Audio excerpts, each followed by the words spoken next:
बोल जयकारा बोल मेरे श्री गुरु महाराज की जय। श्री अमर ज्योति दर्शन ग्रंथ साधु वेश। श्री सद्गुरुदेव महाराज जी श्री तृतीय पातशाही जी ने अपने अनन्य शिष्य श्री पंचम पातशाही जी को निजी मौज अनुसार श्री आनंदपुर में जन्माष्टमी पर्व 2 सितंबर सन 1956 तद अनुसार 18 भादो सन 2013 बादो बदी द्वादशी रविवार को साधु वेश प्रदान कर इनका शुभ नाम श्री स्वामी दर्शन पूरन आनंद जी रखा। श्री सद्गुरुदेव महाराज जी की प्रसन्नता का ठिकाना न रहा। उनके हृदय में अंतर ही अंतर खुशियों का सागर उमड़ रहा था।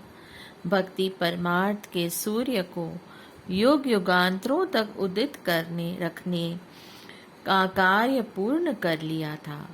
उन्होंने जैसे श्री परमहंस दयाल जी श्री प्रथम पातशाही जी तथा श्री परमहंस महाराज जी श्री द्वितीय पातशाही जी के कार्य को पूर्ण किया। श्री वचन थे कि इस भक्ति के महकते पुष्प की सुगंधी देश विदेश के कोने कोने तक फैलनी चाहिए। अस्तु आपने कर्तव्यनिष्ठ कर्म योगी पूर्ण तत्ववेता बनकर चौखुटी में इस सुगंधी को फैलाया। श्री सद्गुरुदेव महाराज जी श्री तृतीय पातशाही जी ने श्री स्वामी जी श्री चतुर्थ पातशाही जी साधु वेश में जो थे उनको फरमाया, यथा नाम तथा रूप इनके दर्शन से परमार्थ व भक्ति की विजय पताका चौकुंठी में लहराएगी। यह दिव्य पूरक श्री आनंदपुर का कार्यभार संभालेंगे, इनका विशेष ध्यान रखना।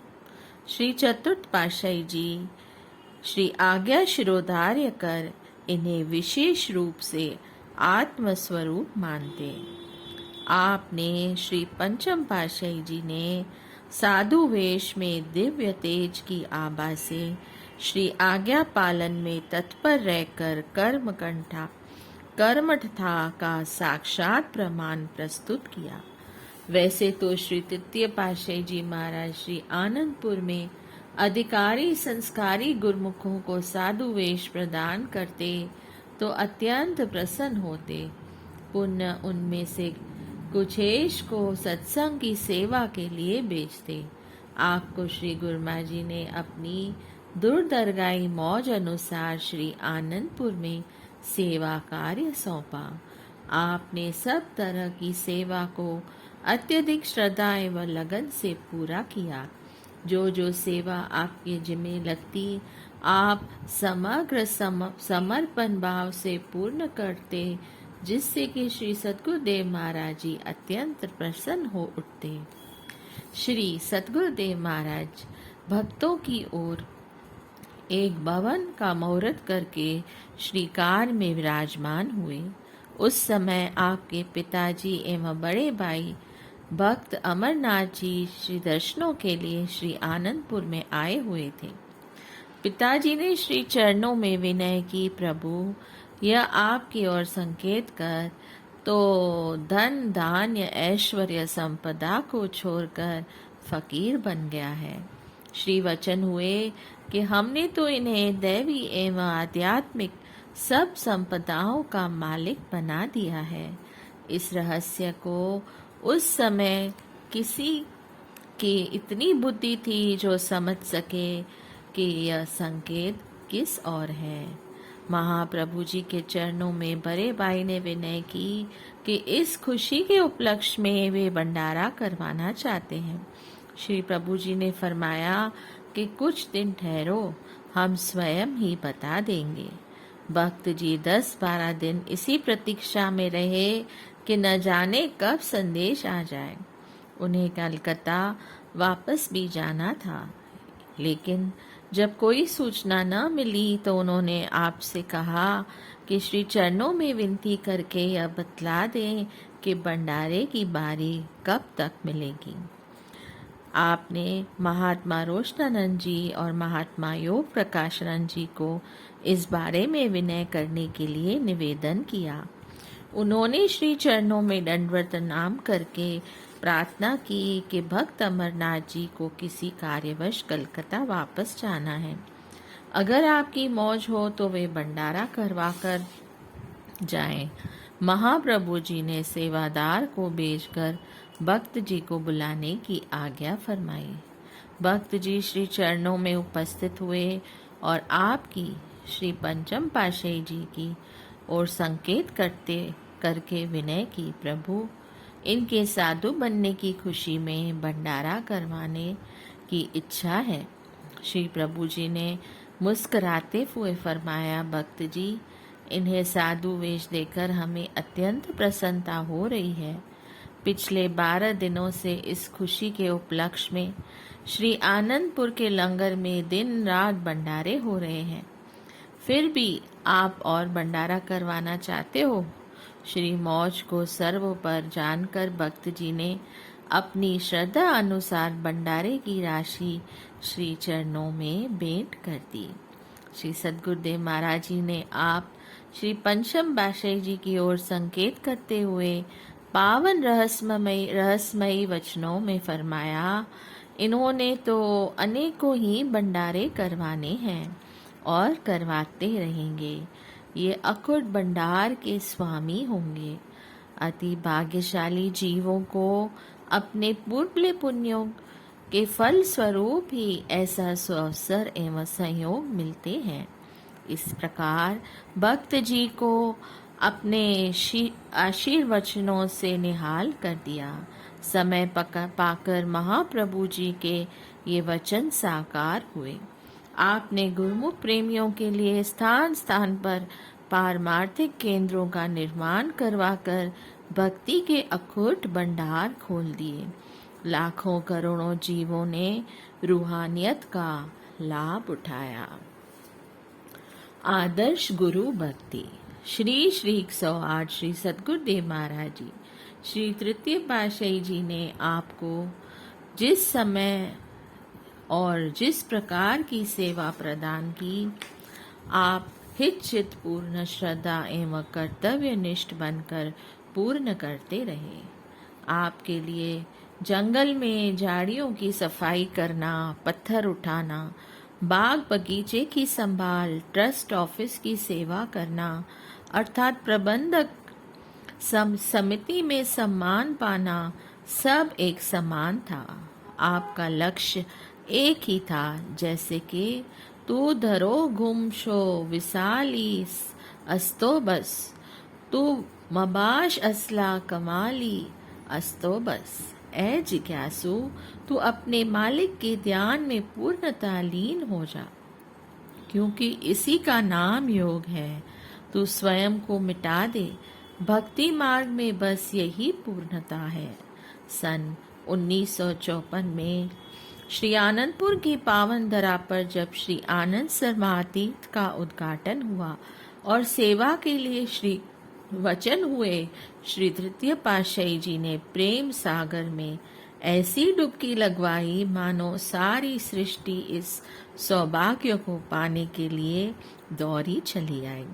उस समय आप भी श्री आनंद सर की खुदाई अथवा पत्थर आदि उठाने की जो सेवा श्री आज्ञा से मिली, उसे संपूर्ण करने के लिए अपनी ही धुन में चुपचाप दिन रात सेवा में लीन रहे।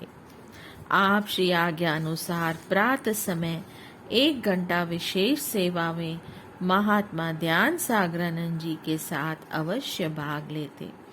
एक बार आप जबकि 1 घंटा सेवा कर चुके थे, महात्मा आत्म ध्यानानंद जी ने आपको बुलाकर कहा कि आओ हमारे साथ ट्रक में पत्थर भरने की सेवा करें। आप उनके साथ चल पड़े। बावली पर ट्रक में पत्थर भरने के पश्चात आप स्वयं भी ट्रक में चढ़ गए और पीछे सड़क की ओर मुख करके खड़े हो गए। महात्मा जी ने मोड़ काटते हुए जोर से ब्रेक लगाई। अचानक ही एक भारी पत्थर लुढ़ककर आपके बाएं चरण पर आ गिरा। उनकी तीखी दाढ़ से वहां गहरा घाव हो गया। कुछ नसें कट जाने के कारण रक्त बहने लगा और कुछ तेज दर्द होने लगा। आपने उफ तक न की। चरण पर सीस से रुमाल उतारकर बांध दिया और श्री आनंद सर पहुंच गए। डॉक्टर राममल यहाँ पर जितनी चिकित्सा उपलब्ध थी उसी अनुसार आपके चरण पर पट्टी करते रहे। आप दर्द को सहन करते हुए सेवा में संलग्न रहे। श्री स्वामी जी, श्री चतुर्थ पातशाही जी जो साधु वेश में थे, उन्होंने कहा आपको गंभीर चोट लगी है, थोड़ा आराम कर लो। आपने कहा स्वामी जी, श्री सद्गुरुदेव महाराज जी श्री तृतीय पातशाही जी के श्री चरणों में विनय न करना। दर्द है, ठीक हो जाएगा। यह सेवा में विघ्न है, टल जाएगा। सेवा ही जीवन है और आंतरिक सुख की दाता है, इसे पाना है। उनके मुख से अनायास श्री वचन हुए कि सचमुच आप सहनशीलता एवं धैर्य की मूर्ति हैं। आप गुरु भक्ति के आदर्श हैं। उस समय आपको जो चोट लगी वह को साधारण न थी, बल्कि नसें कट जाने के कारण आपके चरण में बहुत सूजन आ गई और दर्द भी बढ़ता गया।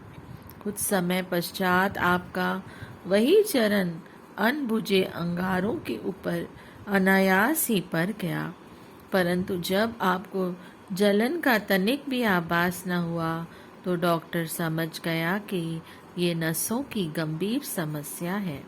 उसने श्री गुरुमा जी के श्री चरणों में विनय की कि आपको तुरंत उपचार के लिए भेजा जाए। आपके बड़े भाई की विनय पर प्रभु जी ने आपको कलकत्ता चिकित्सा के लिए भेज दिया। महाप्रभु जी ने अपना आशीर्वाद प्रदान करते हुए फरमाया कि घबराने की आवश्यकता नहीं। आपने तो परमार्थ की बहुत बड़ी सेवा करनी है, आप बिल्कुल ठीक हो जाएंगे। कलकत्ता में उस समय के विख्यात डॉक्टर बनर्जी ने आपके चरण की नसों को ऑपरेशन द्वारा ठीक किया। महात्मा निज अनमोलानंद जी जो भक्त वेश में थे, उनको आपकी सेवा में भेज दिया। इस प्रकार आप चिकित्सा करवा कर वापस श्री आनंदपुर लौट आए और पुण्य सेवा में संलग्न हो गए। आप श्री आनंद सर की सेवा में श्री सद्गुरुदेव महाराज जी के श्री दर्शन करते हुए भाग्य सराहने कि ऐसा सौभाग्य करोड़ों जन्मों की तपस्या से भी प्राप्त न होगा। श्री सद्गुरुदेव महाराज जी हमारे उद्धार के लिए अनवरत लगे हुए हैं। मन में ऐसा विचार उठ ही रहे थे कि श्री सद्गुरुदेव महाराज जी ने श्री आनंद सर के तट पर कृपा फरमाई। ऊपर तपता हुआ सूरज अपनी प्रचंड किरणें बिखेर रहा था। आपने पास में खड़े महात्मा जी से छाता लिया और भक्त बख्शू राम जी को कहा कि श्री गुरु महाराज जी पर इससे छाया कर दो। भक्त जी थोड़ा हिचकिचाने लगे।